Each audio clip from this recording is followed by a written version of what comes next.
Hi everyone. Today we're going to answer and analyze together a new reading text. We are going to know the different types of questions and how to answer them easily. Today's text is about a myth. Of course, you have heard about myth before, since you studied this genre in grade 3, so it won't be difficult for you to understand it. Let's remember it quickly together. A myth is a story which is based on unreal events that evolve around a hero who was asked by a god to do a specific quest or mission.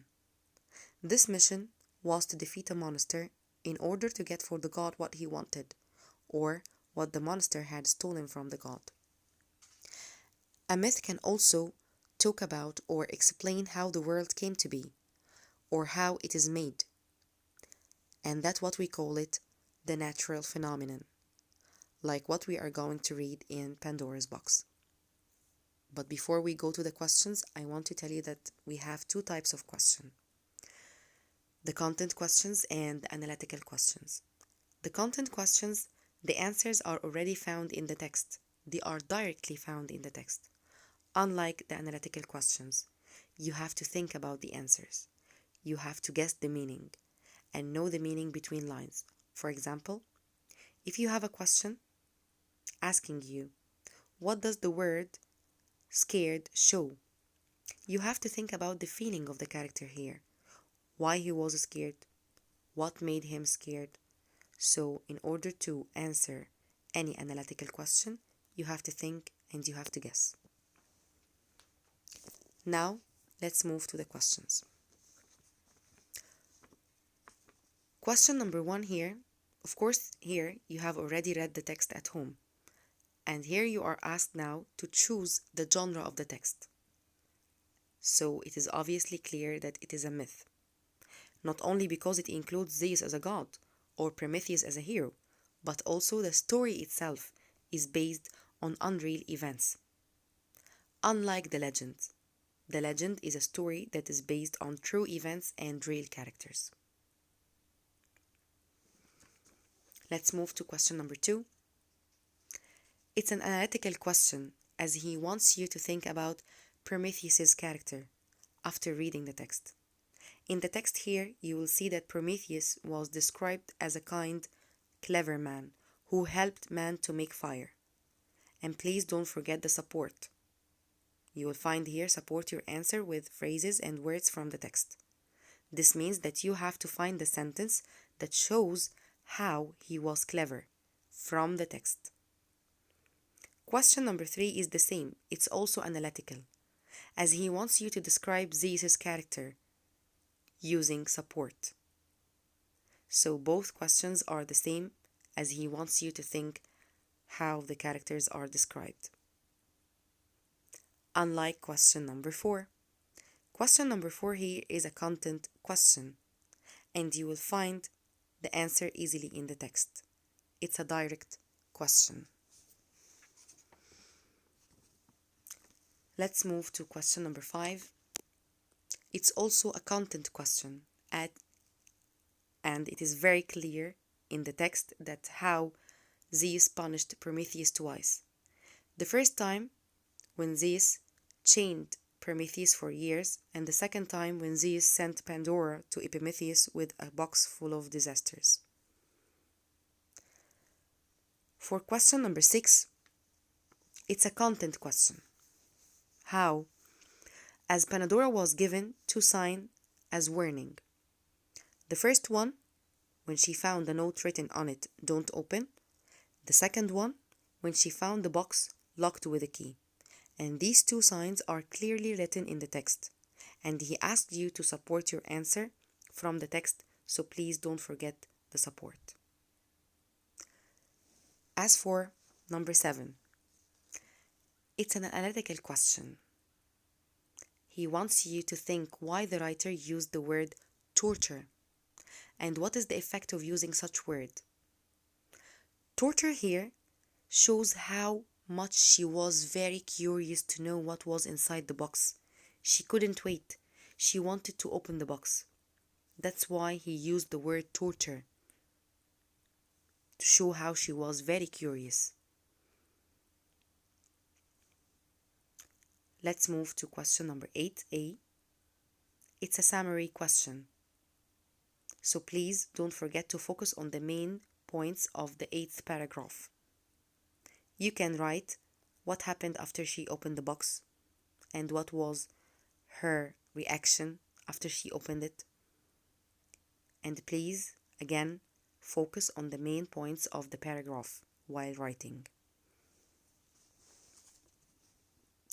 As for question number 8b, he wants you here to extract the following. He wants you to extract onomatopoeia. He wants you to get out personification, non-finite clause, and abstract noun. Before we answer them, let's remember their meaning first. The onomatopoeia is the sounds of the words like splash, crash, and here in our text we have weeping. The personification, when you compare something to a person. For example, if I say, the sea is calm. Here I'm comparing the sea to a person who is calm. And here in my text, we have the evils had already escaped into the world. So here he compared the evils to people who escape. As for the non-finite clause, the non-finite clause is a sentence that starts with a gerund. What is the meaning of a gerund?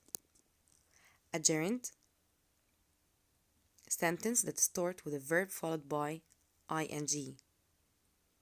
And here in our text we have pleading to be released. The last one, the abstract noun. The abstract noun, any noun that we can feel. Any noun we can feel only. I cannot touch it, I cannot see it. For example, if I say love, can you hold love? Can you touch love? But I can feel love. And here in my text we have hope and we have sickness. For question number 9, it's a content question. Zeus here set a trap for Epimetheus when Zeus made a woman out of clay and presented her as a gift for him. At once, Epimetheus fell in love with her and married her. And this girl was Pandora.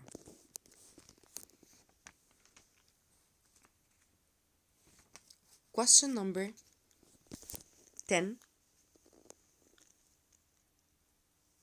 He wants you to describe how was the world before Pandora opened the box. Of course, there was peace all over the world, unlike what happened when she opened it. Question number 11 is a content question. He wants you here to name 3 gods and mention their roles in the 4th paragraph. And don't forget, he mentioned the paragraph. Number 1, I have Athena. She breathed life in Pandora's body. Number 2, Aphrodite. She made her beautiful. Number 3, Hermes. He taught her how to be charming and deceitful. As for question number 12, it is a content question. Hope here was the last thing that came out of the box. Why do you think she was the last one to come out of the box? To show that man must not be greedy or curious to know everything that we are not allowed to know, or it will end up like what happened to Pandora. Question number 13. Of course, the ugly black mass represents jealousy, greed, and pain. Let's move to question number 14. The writer here not only used the rhetorical question to attract the reader's attention, but also to hook up their minds to think of the possible answer. That's why he used the rhetorical question to engage the reader. Number 14b. Why did the writer write the quote in bold? Don't open. So he wrote it in bold as a warning, to warn Pandora and to show the dangerous results that would happen after opening the box. And that's what really happened. The last question, he wants you to extract from the 7th and the 8th and the 9th paragraph different connectives to show contrast. From the 7th paragraph we have but, and from the 9th paragraph we have even though. Thanks for watching and listening.